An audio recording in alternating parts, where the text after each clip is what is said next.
ఈరోజు మీడియా సమావేశం జరపడానికి ముఖ్య ఉద్దేశం ఏంటంటే రేపు 30వ తేదీన టీహిరియాల మండలం నేమకల్కి చంద్రబాబు నాయుడు గారు రావడం జరుగుతుంది. మాకు చాలా సంతోషకరం.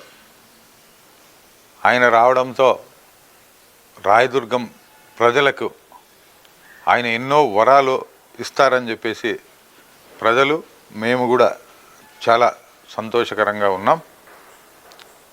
బీటీపీకి కృష్ణా జలాలైతేనేంటి, జరుగుతున్న అక్రమ మైనింగ్ అయితేనేంటి, అక్రమ ఇసుక మట్టి దీనిలపైన అయితేనేంటి, మరి దళిత భూముల్లో బడాబాబులు ఈరోజు స్వాధీనం చేసుకోవడం అయితే ఏంటి, కబ్జాకి గురైన భూములు అయితే ఏంటి, పేకాట రాయిళ్ళ అరకట్టడం అయితే ఏంటి, మరి ఇలా ఎన్నో రాయదుర్గంలో జరుగుతున్న అన్యాయాలు అక్రమాలపైన ఆయన దృష్టి సాగించి దీన్ని అన్నీ అరకట్టి అక్కడున్న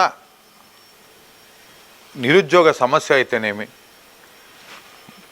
వీళ్ళకి సంబంధించిన గవర్నమెంట్కి సంబంధించిన వాళ్ళ గురించి అయితేమి, ఇలాంటి ఎన్నో సమస్యలతో కొట్టుమిట్టాడుతూ ఉంది ఈరోజు రాయదుర్గం నియోజకవర్గం. ఎన్ని ప్రభుత్వాలు వచ్చినా ఎవరు వచ్చినా అభివృద్ధి అనేది శూన్యం. అలాంటి ప్రాంతానికి ఈరోజు చంద్రబాబు నాయుడు గారు రావడం అనేది చాలా సంతోషకరం. ఆయన రాకతోనైనా ఈ అన్యాయాలు అరాచకాలుకి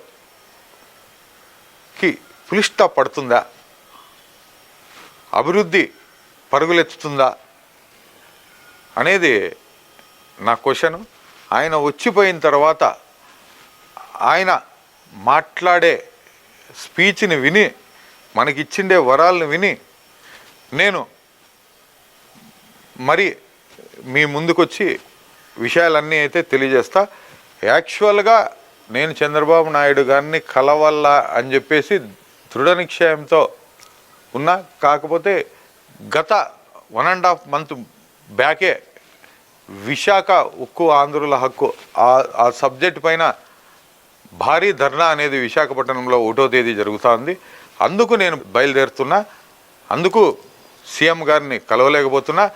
లేదంటే సీఎం గారిని కలిసి అక్కడ జరుగుతున్న అన్యాయాల్ని అక్రమాల్ని పూస గుచ్చినట్టు నేనే 10 నిమిషాలు ఆయన అపాయింట్మెంట్ అడిగి పూర్తిగా వివరించేవాడిని.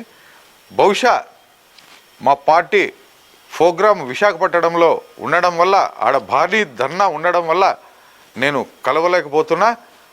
ఇది ఇలాగే జరిగితే సీఎం గారిని పర్సనల్గా అయినా కలిసి పూర్తి అక్కడ జరుగుతున్న ప్రతి అన్యాయాలు అక్రమాలపైన, మట్టిపైన, ఇసుకపైన, గ్రానైట్ పైన, మరి కార్డ్స్ పైన, కల్తీ కళ్ళు పైన, దీనిపైన ప్రతి ఒక్కటి నేను తెలియజేస్తున్నా. కల్తీ కళ్ళు విషయంలో అయితే అధికార పార్టీ నాయకులు ప్లస్ మీడియాకి సంబంధించిన కొంతమంది కూడా దాంట్లో ఇన్వాల్వ్ అయినారని చెప్పేసి కూడా నాకు ఇన్ఫర్మేషన్ ఉంది. బట్ నేను వాస్తవం చెప్తున్నా, ప్రతి విషయాన్ని అయితే చంద్రబాబు నాయుడు గారి దృష్టికి తీసుకెళ్ళాలనుకున్నా.